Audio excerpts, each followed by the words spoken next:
Speedway Report is a production of ZTV. The Talladega Cup finish was an absolute mess to me. Yellow line rules, blocking, I don't know. Well, NHRA showed us an odd situation there as well. It's kind of like Twilight Zone race day on Sunday. We've got all this and more coming up. Welcome to Speedway Report, Monday, October the 5th, 2020. Live from the shores of Lake Norman in Race City, USA, Mooresville, North Carolina. I'm Patrick Reynolds, and thank you for joining the fastest half hour in racing. Have you subscribed to our YouTube channel yet? All these podcasts are shown right up on our YouTube channel, same as on Facebook. Speedway Report with Patrick Reynolds. Please give us a like, give us a follow, give us a subscription. Happy to see you. Thomas, how are you doing tonight? Good to see you. Thank you for tuning in. Thomas Warren, always with us, one of our Racers Reunion faithful. We're going to keep bringing you this news and commentary, Thomas. Appreciate you watching tonight and every Monday night. Speedway Reports Victory Lane Lap is up next. Talladega. Let's start with NASCAR's National Touring Series. The Cup race yesterday was won by Denny Hamlin, in the opinion of NASCAR. Oh, we're going to circle back around to that very shortly. The Xfinity Series raced at Talladega on Saturday. That was won by Justin Haley. He's on a hot streak with restrictor plate tracks. 3 in a row for him on plate tracks. Great, including the Cup win in July of 2019 at Daytona.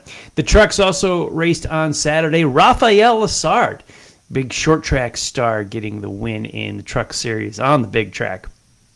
IndyCar has returned to the Indianapolis Motor Speedway's road course for the Harvest Grand Prix doubleheader. Friday, race number 1 of the weekend. Joseph Newgarden kicked the weekend off for Penske. Will Power got out the broom on Saturday and won race number 2. Best news of all, there were fans in attendance at the Indianapolis Motor Speedway. That place was weird. During the Indy 500, it was weird that it was in August. It was weird the stands were empty. They did allow some social distancing fans in the Oval Turn 1 and Oval Turn 4. Our straight liners, the NHRA group, was out in St. Louis. Doug Kalitta beat Steve Torrence in Top Fuel. And in the funny car final, Tommy Johnson Jr. outran Matt Hagan. Now, Pro Stock Motorcycle and Pro Stock did not complete their runs. Cold temps and wind direction actually had NHRA halt the remainder of this ladder, and that will be completed at a future event as we do this show Monday evening on October 5th. There's really no direction, or as we went live on air, I don't have confirmations when we are going to run these, where, when, or whatever. But if you could see what the air was doing to the cars, Kenny Delco got sideways and airborne up on his lid, just about rolled the thing in Pro Stock. If you haven't checked out that run, if you missed it over the weekend, it's worth a look on YouTube. Easy to say NHRA probably pulled the plug just so we didn't have any more of that. I don't know. It was playing havoc with the cars. I'm all for safety, but that's going to bleed into our Talladega discussion too. Let's talk a little bit more about dirt racing before we head to the high banks. Lucas Oil late models were supposed to race Friday night at Raceway 7 in Ohio. That was rained out. They did get the big race in on Saturday night with the Pittsburgher 100. Ricky Thornton Jr. comes out of the modifieds and gets the late model win in a big one too with the Pittsburgher 100. World of Outlaw late models ran Friday night close to me in Gaffney, South Carolina. Brandon Overton won the race. And on Saturday night, 411 Speedway in Seymour, Tennessee, Chris Madden took the checkered flag. Bill Pratt says hello. Hey, BP, thanks for coming in on the chat room. He is hosting Drag Racing List Live, Drag List Live at the top of the hour right here on Facebook as well. BP and John Bachman will got you covered for the straight liners in about 25 minutes. Back to where we are. We're on the dirt. We're hanging left. World of Outlaw. I just talked about the late models. Let's talk about the sprint cars. They ran the big National Open at Williams Grove Speedway. This was one of the crown jewels of the Sprint Car Tour. On Friday night, David Gravel won the preliminary race, and on Saturday night, the veteran, the winner, comes through in the clutch. Donnie Schatz takes the A-Main, $75,000 for the big win in the National Open for the Sprint Cars. ARCA Cars ventured out to the Springfield Mile at the Illinois State Fairgrounds. Event postponed from earlier in the year. Ryan Unzicker takes the checkered flag. I love dirt miles. I was trying to negotiate, figure out a way to get there earlier in the summer. I'll be guilty with COVID and the constant schedule changing. We're kind of going on the fly here. This is one of those events I didn't even know was being held, and I feel horrible about it. That's happened to me a few times this year as the Hoosier 100 got in at the Indiana State Fairgrounds. I didn't know that was happening either. But not that I necessarily guaranteed I would have gone, but I sure would have thought about it. USAC Silver Crown cars were supposed to be on the pavement in Toledo, Ohio. That got rained out yesterday, but the USAC Sprints did race Saturday night in Lawrenceburg, Indiana. Brady Bacon was your A-Main winner. All right, the water cooler talk. Talladega. I asked you guys several weeks ago what you thought about my coverage of the Cup Series, if I should even bother keep doing it. And a lot of people said no. Some people said, you're loyal to the modifieds. They put on far better racing. Yeah, they do. I'll cover the mods. We'll cover the Cup cars. I'm not, with the direction NASCAR has gone, I'm not the guy that plants my rear in front of the TV all weekend. The sport's changed. I don't sit there and watch every lap. I used to, believe it or not. I was one of the guys that helped build the sport, like many of you, some of our Racers Reunion fans.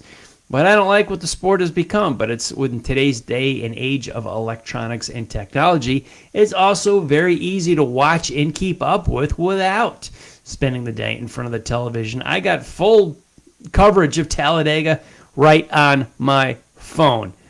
I have said for over 20 years, this yellow line rule is stupid. I don't like it. I never have.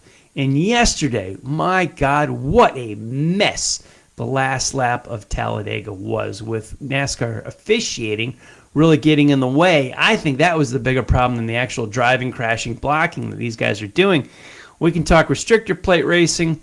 Plates are, I think, a whole another show. Yesterday, the yellow line rule and NASCAR's judgment of it was really in question. As I looked at it, the yellow line rule and how NASCAR has it worded in the rule books, they were consistent with how the rule book states.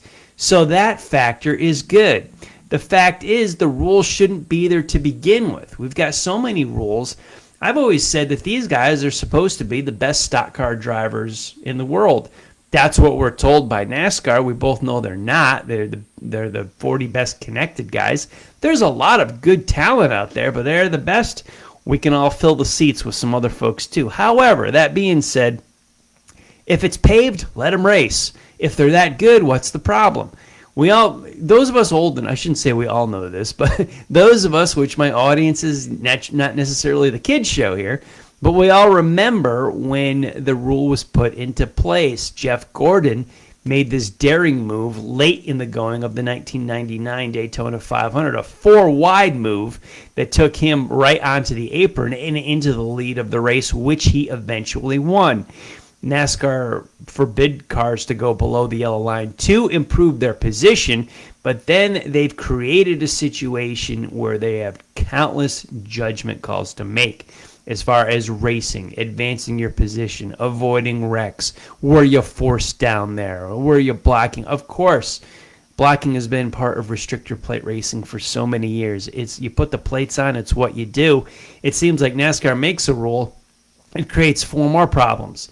So we make four more rules to fix those problems. Those four rules make four more problems, and exponentially it grows. And we've got so many rules on procedure and driving here. Matt DiBenedetto penalized and put to 21st position yesterday. Why? Because he blocked on the last lap of a restrictor plate race. And I raised my voice there because I'm posing a question. Are you kidding me? There's blocking for 500 miles in a restrictor plate race. It happens all the time. It happens for years. Yet we're penalizing DiBenedetto for blocking, for racing hard to try to win the race. What happened to NASCAR's 100% rule that they came out with a few years ago? If DiBenedetto doesn't block, he's not driving at 100% with a Talladega race. So he blocks, so he forced some other guys below the yellow line, which is the crux of the whole issue. If we didn't have a yellow line rule, there wouldn't be a problem. Joey Logano penalized. Chase Elliott penalized, then rescinded it. Denny Hamlin ruled he was forced below the yellow line, wins the race, causes an uproar over NASCAR Nation. William Byron, same thing, avoiding a wreck, forced below the yellow line. This is a crazy rule to have. We shouldn't have it. It never should have been there. It's been on the books for 20 years or more. Why? You're cutting back this one lane of pavement that these guys can't race on. So what? Look at the amount of wrecks we had in this race yesterday. Look at the amount of equipment we've torn up over years of restrictor plate racing. What crashes have we prevented? What equipment have we torn up? We don't want to go 12 wide, as we exaggeratingly say. He was either Eric Jones or someone from NASCAR. We don't want to go 12 wide. So what? We're going 11 wide? If you want to exaggerate, so can I. What have we done? For that matter, restrictor plates. We've still got cars sailing in the air and crashing. We haven't done a thing to make this sport any safer. You know, the cars are still getting in the air. We've had these massive pileups. This yellow line rule it was dumb then, it's dumb now. Dale Jr. has said on the broadcast, it is time to do away with it. Be gone with it. It's time to go away. No, it isn't. It never should have been there to begin with. It's one of these many things. It's like stage racing. It's like playoffs in the chase. It never should have been there to begin with. It's been a waste of time and useless from the very start, and it's been useless and a waste of time yesterday.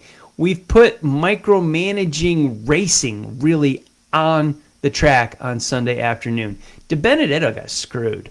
And I'm not saying anything for or against Denny Hamlin, who won the race, but it's just ridiculous that DiBenedetto just gets penalized for that. I don't understand it. I don't get it. He was blocking at a restrictor plate race on the last lap. So everybody does that. They've been doing that way since we put plates on the car. Guys blocking and hanging lefts and hanging rights and mirror driving all the way around this thing with your spotters. So what? Go below the yellow line. We were forced down. NASCAR has created so many rules that they've got to make themselves make so many judgments. And it's a total ball and strike call. They're Frankenstein. They created their own monster. They have no one to blame but themselves. How many times have we said that over the years, especially in 2020? All they did. Yesterday was just a comical race. It just how it ended with the rulings and the yellow line rule. It is stupid. It literally is stupid. They talked during the race of playoff implications. I just can't. I think that's one of the main reasons why I don't watch the races, because I can't understand or stand. Not even understand. I kind of understand it, but I can't stand playoff discussion when we're talking about auto racing. It's just not the NHL.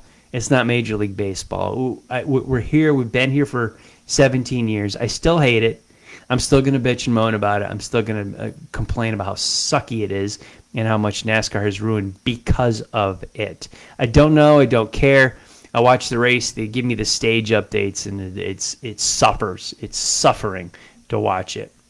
Then late in the going, we don't even get to see the finish on network TV that they ran all afternoon on NBC before they switched it over to the finish to NBCSN. Why? Because of the 6 o'clock news on Sunday evening.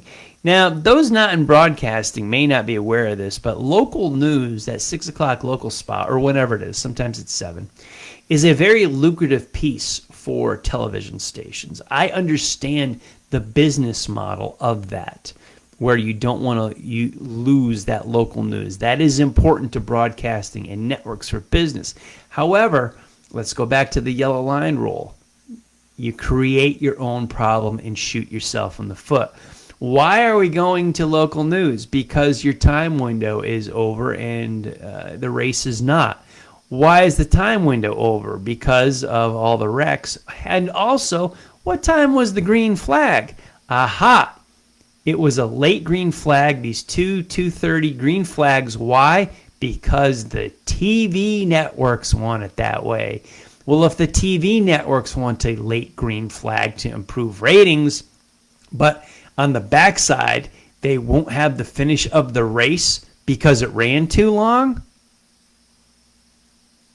Say that again out loud. The networks want a later green flag to improve the ratings, yet when the race runs over because of the late green flag, they won't continue to show it on network television. Not everybody has NBCSN. We are losing count of how many ways NASCAR can piss off their fan base in 2020. As social media says, look at all the comments, look at all the traffic. You guys have said you don't watch. Well, I didn't watch. I don't need to, because you can keep track of it elsewhere. But yeah, I'm not giving them the television ratings point because they keep destroying the sport. But you don't need to watch to keep track of it. It's easy to comment on social media without watching. You don't have to. All the information's right there on the internet. But this is, NBC swapped it from NBC to NBCSN, and it's NBC's own fault. They have the television contract. They are the ones that request the late green flag. That's how this works. The business model. Again, like the local news. This is how money is made. I got that. But when things go haywire, like the yellow flag, not the yellow flag, the yellow line rule, and like the time window, the television window goes away on NBC, again, both situations, it's your own fault. You created it, NASCAR. You created it, NBC, and then you whine and complain on the backside. Oh, it didn't work out. Got to put it to cable TV. Well, NBC, you wanted the late green flag. All the networks do. We have penalties at the end. Who won? Who got blocked? Hush, NASCAR. You made your own bed. You created your own problem with this. Go back to the Penske sweep of Joseph Newgarden and Will Power at the Indianapolis Motor Speedway. It was just good racing. Sure, we could nitpick and find some drama in there somewhere, but it was racing. It was damn good racing. More and more fan of the IndyCar series. I'm a proponent of theirs. We could talk about how good their racing was all show long. But NASCAR gives you the negative stuff to complain about and the stuff to pick apart. Gosh, I can't wait until NASCAR starts looking at IndyCar on how to stage an event and actually keep your fan base happy and actually just go back to racing. We're going to leave here tonight with a tip of the hat to Dave Despain and Motor Week Illustrated, as we always do, and select our Speedway Report Racer of the Week. A lot of folks to think about here. I thought about Matt DiBenedetto because he was a coulda, woulda, shoulda won at Talladega. Drove his heart out, but didn't get the job done. He will soon enough. Great guy, heck of a talent. He's in good equipment. The world just did not go his way. However, upon further thought, he still did not win, which you don't have to win Racer of the Week. But a guy that did win, one of the most historic events on his individual series calendar, I'm going to give it to him because winding up in victory lane is so tough at any level. Winner of the National Open at Williams Grove, Pennsylvania this week, Donnie Schatz is the Speedway Report Racer of the Week. In between our broadcasts, keep up on the world of motorsports with SpeedwayReport.com. We've got all of our archived shows there. So if you need a download for a road trip, head to SpeedwayReport.com. Social media. We are on Facebook at Speedway Report with Patrick Reynolds and at Racers Reunion. I'm on Twitter at Speedway Report and at Speedway Pat, and our shows are archived at racersreunion.com in the forum.